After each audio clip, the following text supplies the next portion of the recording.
बच्चों, हम 12वीं कक्षा की गणित की पाठ्य पुस्तिका का अध्याय 1 संबंध और फलन पढ़ रहे हैं, जिसमें हम 1.2 के प्रश्नों को हल कर रहे हैं। तो देखिए बच्चों, अगला हमारा जो प्रश्न है वो 8वां प्रश्न है। वो किस तरह से है देखेंगे। मान लीजिए कि A तथा B दो समुच्चय हैं। दो समुच्चय हैं A और B। तो सिद्ध कीजिए कि A क्रॉस B से B क्रॉस A इस प्रकार है कि FAB मतलब A कोमा B जो क्रमित युग्म है उसका जो प्रतिबिंब बनेगा वो B कोमा A, यानी कि पहला घटक दूसरा घटक बन जाएगा और दूसरा घटक पहला घटक बन जाएगा। तो उसके साथ ये संबंध स्थापित कर लेगा। एक एकेकी तथा आच्छादित फलन है। बच्चों, इस प्रश्न को समझने से पहले हम थोड़ी सी चर्चा करते हैं। देखो, अगर हम दो ऐसे समुच्चय लें जिनमें अवयव बराबर हों मतलब देखिएगा 1, 2 और 3, इसमें 1, 2, 3 अवयव हैं। दूसरा मैं समुच्चय ले रहा हूं B, इसमें A, B और C अवयव हैं। ठीक है, बराबर अवयव लिए मैंने। यहां से यहां एक फलन परिभाषित है। तो बात को समझिएगा, अगर ये फलन एकेकी है तो इसे आच्छादक होना होगा। ये प्रमेय जो आगे आपको करवाई जाएगी। अगर ये एकेकी है तो इसे आच्छादक क्यों होना होगा? देखिए, अगर एकेकी है तो ये इनमें से किसी एक से जुड़ेगा। एक का प्रतिबिंब मान लो ये 2 B से नहीं जुड़ सकता। क्यों नहीं जुड़ सकता? अगर मैं 2 का प्रतिबिंब B बना दूंगा तो फलन एकेकी नहीं रहेगा, और फलन क्या है? एकेकी है। तो फिर 2 को किसी और के साथ संबंध बनाना होगा। अब 3 का संबंध न तो A के साथ बन सकता है न B के साथ, क्योंकि फलन को एकेकी रहना है। इसलिए 3 का संबंध C के साथ। बताइए, प्रांत के भिन्न भिन्न अवयव भिन्न भिन्न सहप्रांत के अवयवों से संबंध बना रहे हैं और दोनों में समान अवयव थे। इसमें भी 3 थे और इसमें भी 3 थे। फलन एकेकी है आपके सामने, लेकिन आच्छादक भी तो हो गया, क्योंकि कोई अवयव ऐसा नहीं है जिसका पूर्व प्रतिबिंब विद्यमान न हो। तो समान दोनों में, प्रांत और सह प्रांत में अगर समान अवयव है, फलन एकेकी है, तो स्वतः ही आच्छादक भी हो जाता है। उसको आच्छादक होना पड़ता है। और कह दिया जाए फलन आच्छादक है तो वो एकेकी हो जाता है। यानी कि अगर A और B यानी कि प्रांत और सह प्रांत में समान प्रतिबिंब हो और फलन सिर्फ एकेकी कहा जाए तो वो आच्छादक निश्चित रूप से होगा, अपने आप हो जाएगा। और आच्छादक कहा जाए तो वो स्वतः ही एकेकी हो जाता है। ये आपकी प्रमेय आगे आएगी, आगे बात करेंगे। बच्चे इस बात को समझ गए होंगे। अब इस फलन की प्रकृति क्या है उस पर विचार कर लेते हैं। क्या कहता है देखिएगा आपका क्वेश्चन। मैंने A बराबर कुछ अवयव लिए, अभी लिए थे 1, 2 और 3, और B बराबर कुछ और अवयव ले लिए A, B और C। 3 अवयव इसमें ले लिए। ठीक है, A क्रॉस B निकालना चाहता हूं। A क्रॉस B क्या होगा? A क्रॉस B होगा बच्चों 1 का 1 के साथ 1 कोमा A, दूसरा 1 कोमा B और 1 कोमा C, और फिर 2 का सब के साथ तो 2 कोमा A, 2 और A संबंध बनाएंगे। 2 का संबंध B के साथ भी बनेगा और 2 का संबंध C के साथ भी बनेगा। आगे 3 बनाएगा, 3 का संबंध A के साथ, 3 का संबंध B के साथ और फिर 3 का संबंध C के साथ। 9 अवयव आएंगे। 3 तिया 9, 3 गुणा 3 A क्रॉस B में। B क्रॉस A जस्ट इसका अपोजिट हो जाएगा। तो देखिए A कोमा 1 हो जाएगा, फिर A कोमा 2 हो जाएगा, A कोमा 3 हो जाएगा, फिर आपका B कोमा 1 हो जाएगा, B कोमा 2 हो जाएगा और B कोमा 3 हो जाएगा, और फिर उल्टा सारे लेंगे तो आपका C कोमा 1 हो जाएगा, C कोमा 2 हो जाएगा, C कोमा 3 हो जाएगा। इस तरह से इसके जस्ट अपोजिट आपको संबंध मिलेंगे। A क्रॉस B निकालना देखा, B क्रॉस A निकालना देखा। अब A क्रॉस B के क्रमित युग्म जो हैं B क्रॉस A से संबंध बना रहे हैं। ये फलन ये कहना चाहता है। तो देखिए किस तरह से संबंध बना रहे हैं। एक स्लाइड और ऐड करते हैं, इस संबंध को आपको दिखाते हैं। फलन का नाम है f, और फलन f को परिभाषित कैसे किया गया है? फलन f के बारे में कहा गया है कि f a कोमा b की वैल्यू जो है b कोमा a के इक्वल आएगी, यानी a कोमा b का प्रतिबिंब b कोमा a बनेगा। यही क्वेश्चन था आपका। देखिए क्या आपके अवयव कौन थे a क्रॉस b में, एक a, एक b, एक कोमा c, इस तरह से। तो इन सब को लिख देते हैं, एक कोमा a, एक कोमा b, एक कोमा c, दो कोमा a, दो कोमा b, दो कोमा c, तीन कोमा a, तीन कोमा b और तीन कोमा c। अब इनके जस्ट अपोजिट आए होंगे, तो a कोमा 1 इसमें होगा, b कोमा 1 होगा, c कोमा 1 होगा, फिर a कोमा 2, b कोमा 2 और c कोमा 2। फिर आपका आ जाएगा a कोमा 3, b आपका b कोमा 3 और फिर आपका हो जाएगा c कोमा 3। देखिए इसमें भी 9 एलिमेंट है, इसमें भी 9। ये आपका a क्रॉस b है जो आपने निकाला था, और ये आपका b क्रॉस a है, और a क्रॉस b से b क्रॉस a में इस प्रकार का संबंध है। तो देखिए संबंध बनाते हैं। a b का संबंध किससे बनेगा, उसके उल्टे क्रमित युग्म से, यानी ba से। तो 1 कोमा 1 का किससे बनना चाहिए, उल्टा करो, a कोमा 1 से। तो ये अवयव इसके साथ संबंधित हो जाएगा, ये इसके साथ, ये आपस में इस तरह से संबंध बना लेंगे दिए गए नियम के हिसाब से। तो ये आपके इस तरह से संबंध बना लिए। बताओ फलन एक एक ही है कि नहीं, और फलन एक एक ही है तो फिर हम क्या कह देंगे कि फलन जो है आच्छादक भी होगा। क्यों, इसमें भी उतने ही अवयव हैं, इसमें भी उतने ही अवयव हैं, यानी कि बराबर अवयव होने के कारण अगर मैं सिर्फ एक बात सिद्ध कर दूं कि फलन एक एक ही है तो फलन आच्छादक जो है स्वतः ही हो जाता है। अब आपने इस क्वेश्चन को समझा कि ये क्वेश्चन क्या कहना चाहता था, ये नियम क्या कहना चाहता था। अब क्वेश्चन को करने का जो तरीका है वो बताते हैं। एक तो ये तरीके से आप उदाहरण देके बता सकते हैं, दूसरा मेथड जो सैद्धांतिक रूप से आना चाहिए वो मैं आपको और बताता हूं। देखिए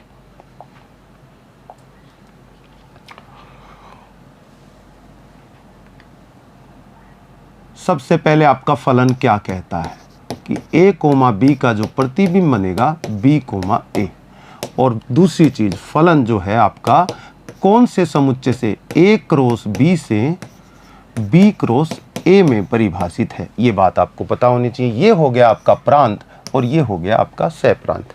एक एकी के लिए एक एकी की डेफिनेशन क्या है, प्रांत के किन्हीं x1 x2 के प्रतिबिंबों को समान लेकर चलेंगे और बाद में उन दोनों अवयवों को समान सिद्ध कर देंगे तो फलन एक ही होगा। और अगर x1 x2 के समान न आ पाए, इक्वल न हो, तो फलन बहु एक ही हो जाएगा। उसी सिद्धांत पे काम करते हैं बच्चों। अच्छा, प्रांत में किस तरह के अवयव होंगे, पीछे आपको मैपिंग दिखाई है। प्रांत के अंदर अवयव देखिए a क्रॉस b में कैसे हैं, क्रमित युग्म है।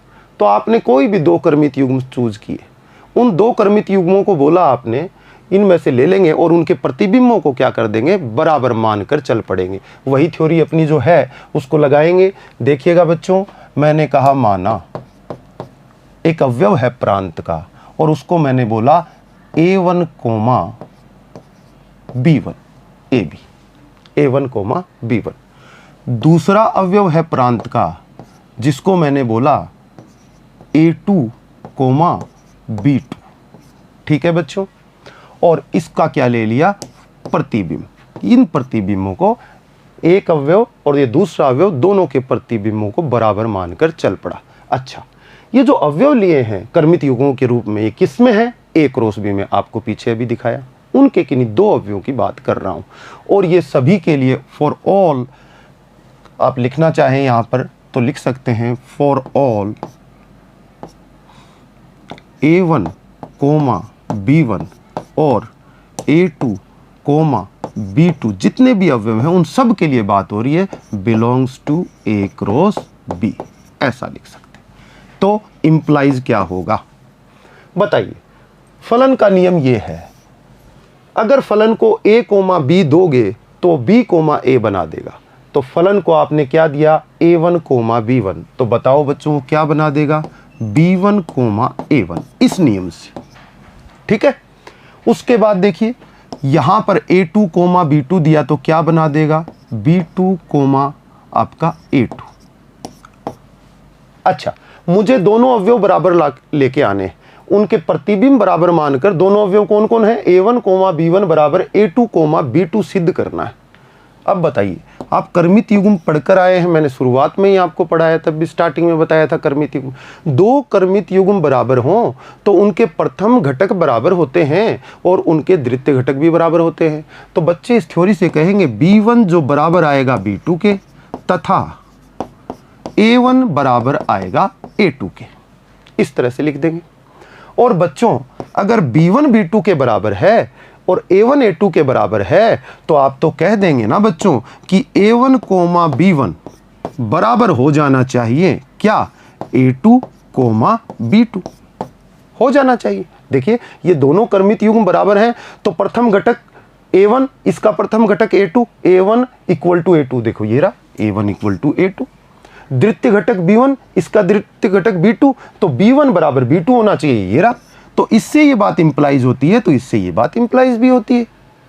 तो आप देखो प्रतिबिंब बराबर लेकर चले थे और आपने उन अवयवों को बराबर सिद्ध कर दिया, तो कह दोगे ना कि F एक एक ही है।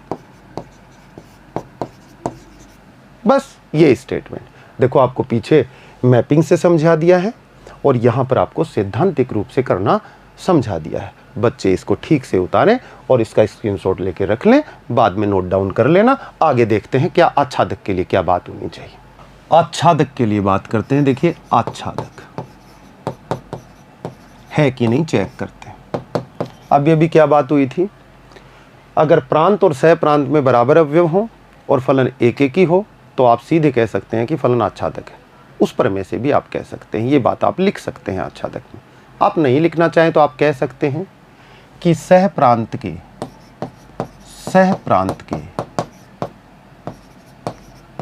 प्रत्येक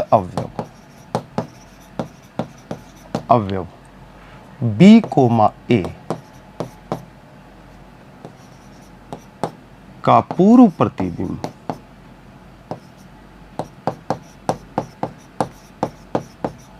बताइए। सह प्रांत में सह प्रांत ये है B क्रॉस A में कैसे अवयव मिलेंगे, B कोमा A। तो B कोमा A का पूर्व प्रतिबिंब प्रांत में A कोमा B के रूप में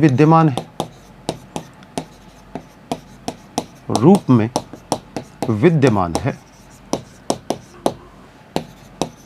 अतः फलन आच्छादक है। तो फलन सिद्ध हो गया आपका एक एक ही आच्छादक। इस तरह से आप क्वेश्चन को कर सकते हैं। अगला क्वेश्चन देखिए बच्चों क्या कहता है। अगला क्वेश्चन, मान लीजिए कि समस्त n belongs to natural number के लिए जितने भी प्राकृत संख्या हैं वो सारी इसके अंदर होंगे। आप जानते हैं प्राकृत संख्याओं का समुच्चय है। इसके अंदर जो fn की वैल्यू है वो n+1/2 या यदि n विषम हो। n विषम हो तो प्रतिबिंब बनेगा n का, क्या प्रतिबिंब बनेगा, n+1/2, ये साफ लिखा हुआ है। और अगर n सम हो तो जो प्रतिबिंब बनेगा वो n/2 बनेगा, यानी कि फलन का मान n पर कितना प्राप्त होगा, n/2। ये क्या कहना चाहता है इसको थोड़ा सा इधर समझते हैं। देखिए बच्चों, प्राकृत संख्या है n, नेचुरल नंबर से नेचुरल नंबर में संबंध को परिभाषित किया गया है। तो ये भी नेचुरल नंबर बच्चों, ये भी नेचुरल नंबर। तो 1 2 3 4 5 6 7 8 9 डैश डैश अनंत अवयव हैं। यहाँ पर 1 2 3 4 5 6 7 8 9 डैश डैश डैश अनंत बिंदु। देखते हैं कैसी मैपिंग आती है। ये आपके n है और fn को मैं बोल दूं आपके सामने m, तो ये इसका प्रतिबिंब हो गया। y भी बोल सकते हैं, जरूरी नहीं है आप m ही बोले, लेकिन यहाँ प्रांत को n बोला है उसने तो मैंने उसको m बोल दिया। यहाँ पर m है, m का मतलब n का प्रतिबिंब n।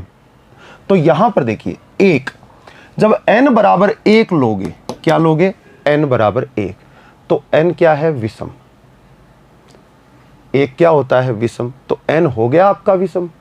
n आपका विषम बना तो जो प्रतिबिंब बनेगा वो किससे बनेगा, यहां से n+1/2 से बनेगा बच्चों। n+1/2 मतलब n की जगह 1 रखा तो 1 + 1/2 बराबर क्या आया, 1 आया। तो 1 का संबंध 1 के साथ बन जाएगा, प्रतिबिंब मिल गया 1 1 का। अच्छा, जब n बराबर 2 लो, n बराबर 2, तब क्या बनेगा देखना। n बराबर 2 लोगे तो n क्या हो गया, सम हो गया। तो देखिए ये आपका n क्या हो गया, सम। n सम हो तो प्रतिबिंब बनेगा n/2, यानी कि n का मान 2 हो, सम हो तो 2/2 बराबर कितना आ गया, 1। 2 भी 1 से जुड़ जाएगा बच्चों। इसी तरह 3 लोगे तो 3 क्या हो गया, विषम। 3 विषम होगा तो यहां से प्रतिबिंब आएगा, प्रतिबिंब बनेगा 3 + 1/2 यानी कि 4/2। तो कितना हो गया, 2। तो 3 का संबंध 2 से बनेगा। 4 का संबंध देखते हैं, 4 क्या है, सम, तो यहां से आएगा 4/2, ये भी 2 से जुड़ जाएगा बच्चों। फिर 5 विषम है तो 5 + 1/2 कितना बनेगा बच्चों, 3। और 6 सम है तो सम/2 यानी कि 6/2 क्या बन जाएगा, 3। 6 भी किससे जुड़ जाएगा, 3 से। 7 4 से, 8 भी 4 से। इस तरह का संबंध बनता हुआ दिखाई दे रहा है। तो ये संबंध फलन है, क्यों, क्योंकि प्रांत के प्रत्येक अवयव के अद्वितीय प्रतिबिंब तो हैं, लेकिन कौन सा फलन है, फलन है आपके सामने ये एक एक ही या बहुएकी, बहुएकी।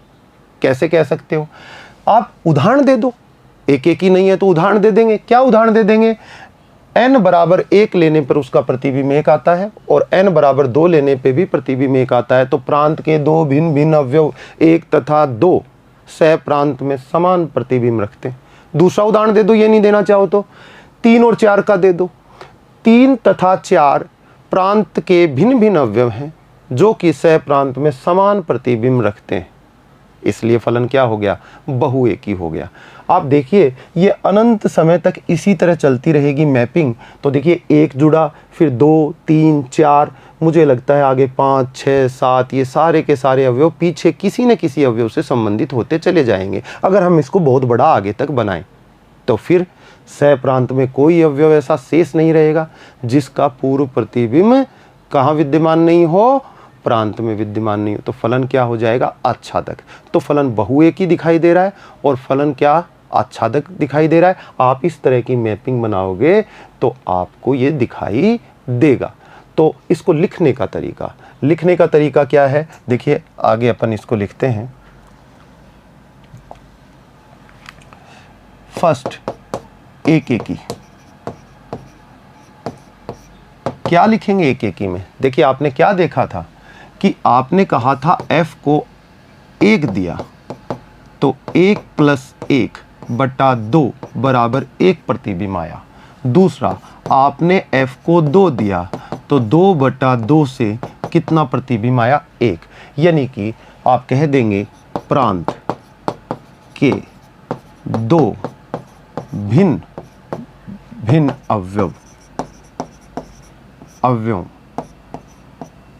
कौन कौन अवयव, 1 तथा 2 सह प्रांत में समान प्रतिबिंब रखते हैं।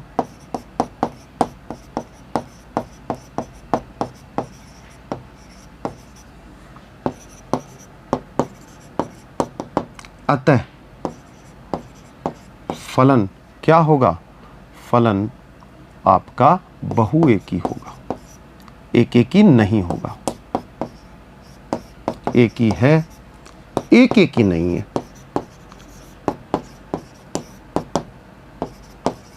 ये आपने स्टेटमेंट दे दिया। आच्छादक के लिए क्या लिखें,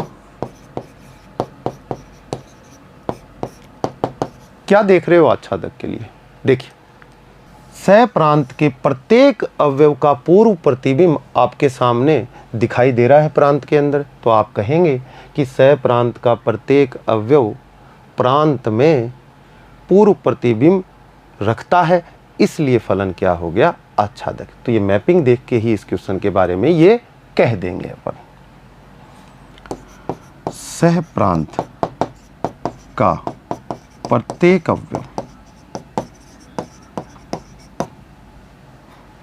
प्रांत में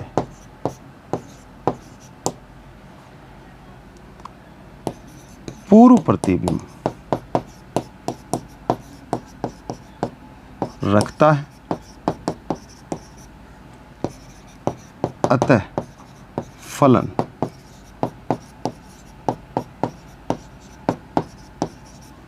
आच्छादक। ये तो बात होगी। तो एक तो ये तरीका हुआ क्वेश्चन को करने का कि आप ऐसे मैपिंग दिखा दें और ये स्टेटमेंट इस तरह से दे दें। दूसरा तरीका आच्छादक को बताने का एक और हो सकता है, आप सिद्धांतिक रूप से सिद्ध कर दें। आच्छादक है तो परिभाषा से चले जाएंगे। परिभाषा कैसे शो होगी देखिएगा। इसको मैं हटा देता हूं, आच्छादक की दूसरे तरीके से बात कर लेते हैं।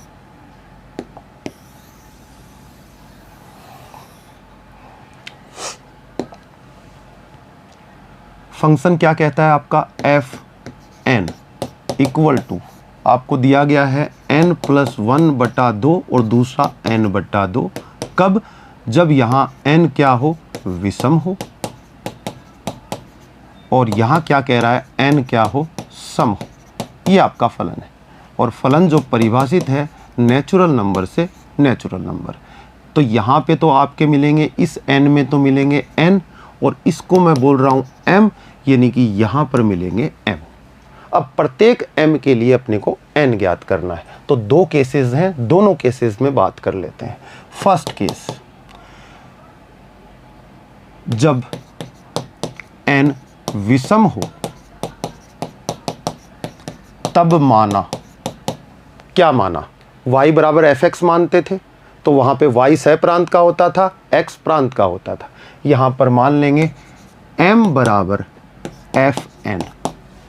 इट मीन्स m बराबर इंप्लाइज दैट fn की वैल्यू कितनी आएगी, अगर n विषम हो तब, n विषम हो तो n+1/2 लिखी हुई है, तो n+1/2, तो इंप्लाइज दैट n बराबर क्या आ जाएगा, यहां से 2m गुना होगा, 2m-1। अब आप बताइए ये कैसी संख्या आएगी, n क्या होगा, विषम, तो 2m क्या है आप खुद बताइए। 2m एक सम संख्या है क्योंकि 2 से विभाजित होती है, और 2m में से सम संख्या में से 1 घटाया तो क्या आना चाहिए, विषम, तो n अपने आप दिखाई दे रहा है ना विषम, तो ये बात यहां पर सत्य होती हुई प्रतीत भी होती है। अच्छा, सेकंड केस, जब n सम हो तब माना m बराबर क्या आपका, दूसरा केस n/2, तो n बराबर क्या आ जाएगा, 2m। बताइए n बराबर 2m, तो n हो गई ना सम संख्या। ठीक है, तो आप कहेंगे प्रत्येक m के लिए क्या हो, पूर्व प्रतिबिंब विद्यमान हो। m कहाँ है, ये रहा। तो प्रत्येक m के लिए पूर्व प्रतिबिंब के रूप में दो संख्याएं उपलब्ध हैं, एक तो 2m-1 और एक आपकी 2m। ये आपको यहां पर प्रतीत भी होगा जो पीछे बनाया है। देखिए दो पूर्व प्रतिबिंब विद्यमान है, दो केस होने के कारण यहां पर साफ दिखाई दे रहा है कि एक तो m का पूर्व प्रतिबिंब 2m-1 है, दूसरा पूर्व प्रतिबिंब 2m है। तो आप इस बात को कैसे लिखेंगे, सह प्रांत के प्रत्येक अवयव m के दो पूर्व प्रतिबिंब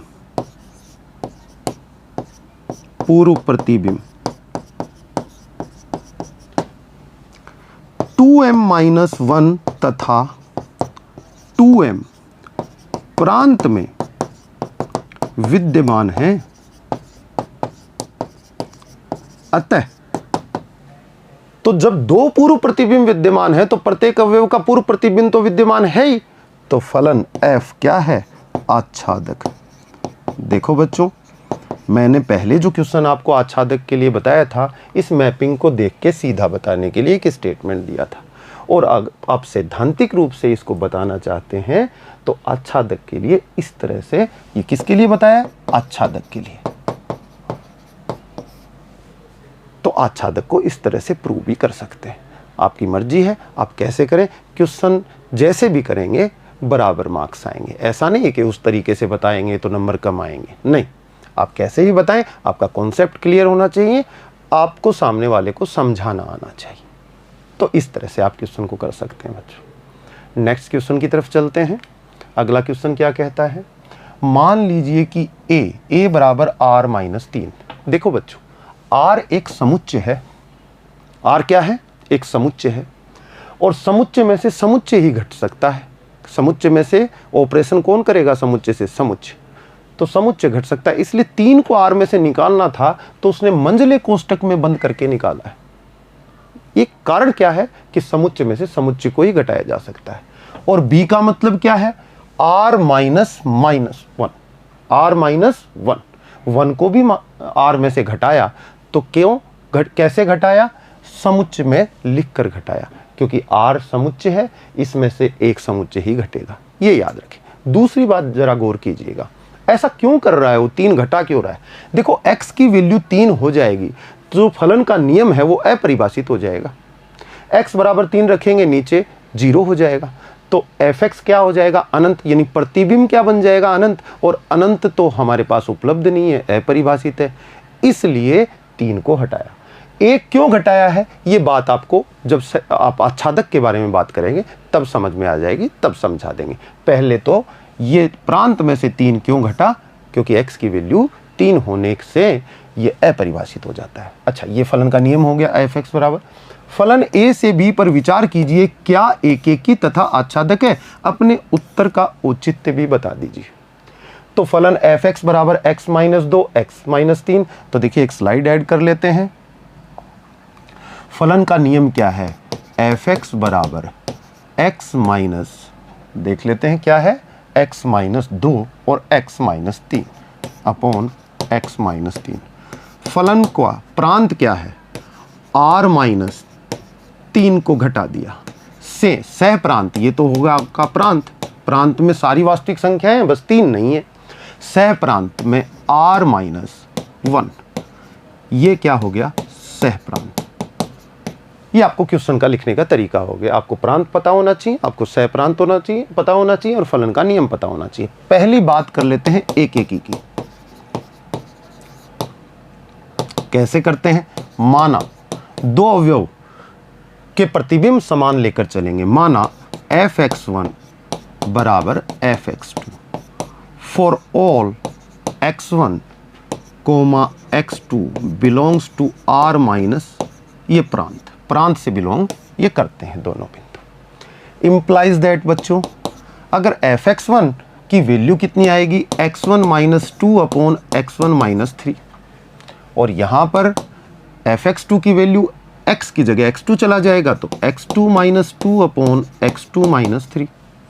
बच्चों क्रॉस मल्टीप्लिकेशन करेंगे, यहां इसको मल्टीप्लाई करेंगे, तो देखो x1 x2 minus 3x1 minus 2x2 और आपका ये प्लस का 6, ये लेफ्ट साइड में, इन दोनों को मल्टीप्लाई कर दिया मैंने, और इन दोनों को मल्टीप्लाई करेंगे तो क्या आएगा? देखिएगा x1 x2 फिर माइनस 3x2 और आपका माइनस 2x1 आ जाएगा, और ये आपका प्लस 6। देखो 6 से 6 दोनों तरफ से हट जाएगा, उधर जाके माइनस हो जाएगा। x1 x2 यहां से हट जाएगा। देखिए x1 को इधर ले आता हूं तो उधर 2x1 है, इधर में ले आऊंगा तो कितना हो जाएगा? Minus 3x1 plus 2x1 equal to minus 3x2 plus 2x2। Implies that बच्चों, ये बनेगा माइनस x1 कैलकुलेट होके, ये बनेगा minus x2। Implies that x1 equal to x2, तो आप कह देंगे f एकेकी है। आप क्या लेकर चले थे? f(x1) इक्वल टू f(x2), और बच्चों ने क्या प्राप्त करके दिखा दिया? x1 equal to x2। तो फलन क्या हो गया? आपका एकेकी हो गया।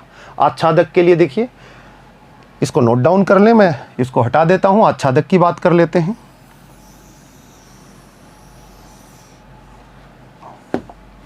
सेकंड थिंग, आच्छादक कैसे बताएंगे बच्चों? देखिए, माना y बराबर f(x), ऐसे ही करते हैं हर क्वेश्चन को सॉल्व, पैटर्न एक ही रहेगा।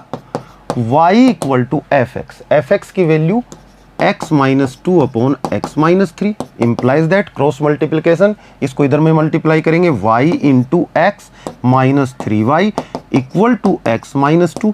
कॉमन क्या लेना है, अभी ये y x के पदों में लिखा है, अब मैं क्या लिखना चाहता हूँ, x को y के पदों में लिखना चाहता हूँ, तो x को कॉमन लेना होगा, तो ये y x में x है और ये x है, इधर में ले आऊँगा, तो y x minus x equal to 3y minus 2। आप देखेंगे बच्चों x कॉमन लेने से y minus 1 equal to 3y minus 2। आप देखेंगे बच्चों x इक्वल टू आपका आ जाएगा 3y minus 2 upon y minus 1। ये हो गया। अब बताइए ये y कौन है, सह प्रांत में, सह प्रांत में यहाँ पर y होगा और प्रांत में क्या होंगे, x होंगे। आप खुद बताइए अगर y 1 हो जाए तो क्या x परिभाषित हो पाएगा, नहीं, y 1 हो जाएगा तो x अनंत हो जाएगा और प्रांत में विद्यमान ही नहीं हो पाएगा, अनंत तो अपरिभाषित है, इसलिए इसमें से 1 पहले ही निकाल दिया गया है। तो आपकी ये बात समझ में आई होगी कि 3 और 1 को क्यों निकाला गया था समुच्चय में से, ठीक है। अब आप खुद बताइए y एक वास्तविक संख्या है, तो वास्तविक संख्या को 3 से गुणा करोगे क्या होगी, वास्तविक संख्या, और 2 घटाओगे तो भी क्या होगी, वास्तविक संख्या, और y वास्तविक संख्या है तो y माइनस 1 भी क्या होगी, वास्तविक संख्या, और वास्तविक संख्या बटा वास्तविक संख्या क्या हो जाएगी, वास्तविक संख्या, तो x क्या आ गया, वास्तविक संख्या। तो वास्तविक संख्या है लेकिन क्या नहीं आएगा, 3 कभी नहीं आएगा, तो यहां पर प्रांत में मिलेगा, इसलिए फलन क्या हो गया, अच्छा तक आपका स्टेटमेंट क्या होना चाहिए, सह प्रांत के प्रत्येक अवयव y का पूर्व प्रतिबिंब प्रांत में विद्यमान है, अतः फलन आच्छादक है। जो हर जगह लिखते हैं तो आप लिखेंगे सह प्रांत के प्रत्येक अवयव y का पूर्व प्रतिबिंब प्रांत में विद्यमान है, अतः फलन आच्छादक है। ये लीजिए स्टेटमेंट क्लियर, फलन आच्छादक भी हो गया।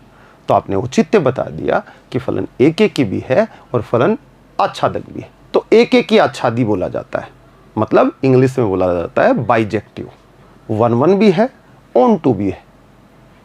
अगला क्वेश्चन देखेंगे, मान लीजिए f r से r में और x की पावर 4, तो इस तरह से ये फलन का नियम है।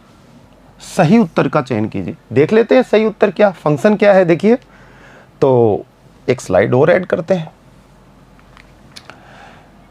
आपका फंक्शन है f(x) equal to x raise to the power 4 और फलन को परिभाषित किया गया है r से r में।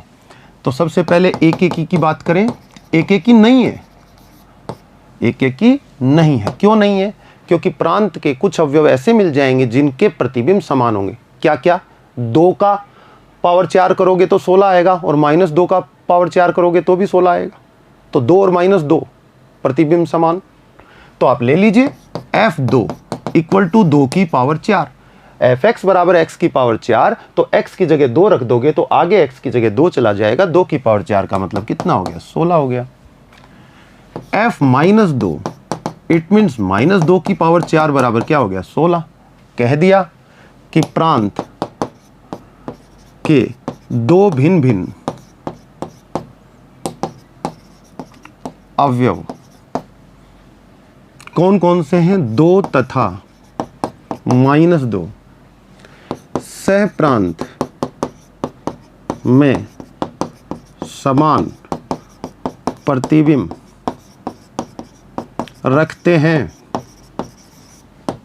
अतः फलन एक एक ही नहीं है, एक एक ही नहीं है तो क्या बोला जाता है, बहु एक ही है। तो फलन एक एक ही नहीं है। अच्छा, अब आच्छादक की बात कर लेते हैं बच्चों, कैसे लिखोगे, देखो आच्छादक कैसे, बताइए, खुद ही बता दीजिए। x की पावर 4, x की पावर 4 यानी कि जो भी x लोगे धनात्मक वैल्यू आएगी, उसकी प्रतिबिंब हमेशा धनात्मक बनेंगे। लेकिन यहाँ तो ऋणात्मक संख्याएं भी हैं y के रूप में, इनके पूर्व प्रतिबिंब x के रूप में प्रांत में विद्यमान नहीं होंगे। क्योंकि जितनी भी आपको मैं दिखा दूं कि 0, 1, 2 एंड सो ऑन, इधर -1, -2 और -3, ये सो ऑन, इन सब का प्रतिबिंब देखिए। 0 का 0 रखोगे x की जगह तो कितना 0 के साथ जुड़ेगा, 1 रखोगे तो y की वैल्यू कितनी, यही तो y होता है, x बराबर 1 तो y बराबर 1 तो 1 के साथ जुड़ गया, x बराबर 2 तो y बराबर 16, यहाँ से ये निकल कर आएगा, x की जगह 2 रख दिया। -1 रखोगे तो 1 ही हो जाएगा, -2 रखोगे तो 16, यानी कि x चाहे धनात्मक हो चाहे ऋणात्मक हो, प्रतिबिंब धनात्मक बनेगा, तभी तो पावर 4 से यही तो होगा। तो बच्चों यहाँ पर तो -1 भी है, -2 भी है, -3 भी है कि नहीं? तो आप इस तरह मैपिंग से देख सकते हैं कि ये भी R, ये भी R, यहाँ से यहाँ फलन आपका परिभाषित है, ये प्रांत है, ये सह प्रांत है। सह प्रांत में ऋणात्मक संख्याओं के पूर्व प्रतिबिंब प्रांत में नहीं होंगे, तो फलन क्या हो जाएगा, आच्छादक नहीं रहेगा, अंतर्छेपी हो जाएगा। तो इस बात को लिख दीजिए आच्छादक में सीधे ही देखते हुए, सह प्रांत के अवयव, एक अवयव का उदाहरण दे दे, y बराबर -2 का पूर्व प्रतिबिंब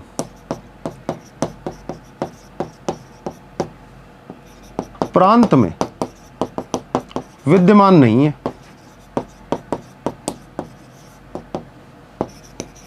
अतः फलन आच्छादक नहीं है।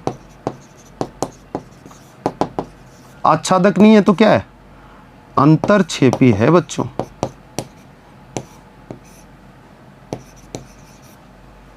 ये स्टेटमेंट हो गया।